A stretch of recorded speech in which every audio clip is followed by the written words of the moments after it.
บายดีวิดีโอนี้จะเป็นวิดีโอคลิปแรกที่จะมาซ่อนกลเกี่ยวกับไม้จิ้มแก้วมาเบิ่งกันเลยกลนี้จะเป็นกลที่สามารถลิ้นไม่ว่าจะเป็นงานดองงานวันเกิดเราจับไม้จิ้มแก้วขึ้นมาโซ่มือ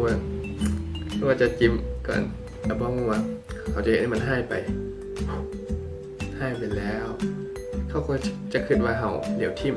แต่ว่าเขาสามารถเอากลับมาได้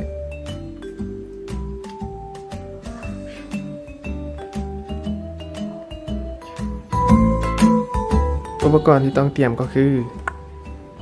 ไม้จิ้มแก้วและสกอตก่อนอื่นมืด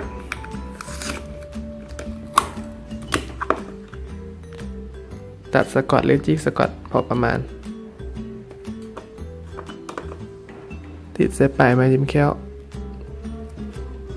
ประมาณนี้จากนั้นให้มาติดเส้นปลายนิ้ว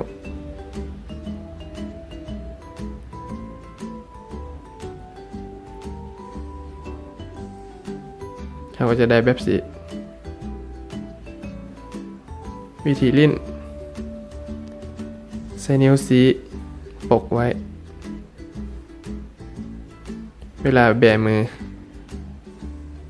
มันก็คือกับว่าให้ไปที่จริงแล้วมันอยู่ทางล่างของนิ้วโป้งและเอากลับมาประมาณนี้ถ้าเบิ่งทางข้าง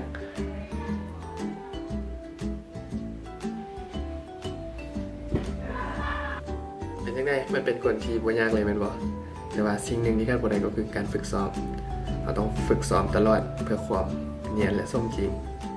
แล้วก็วิธีซ้อมนั้นก็คือเราสามารถซ้อมตอนหน้าแว่น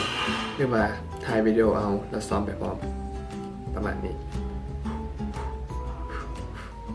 ซ้อมแล้วซ้อมอีก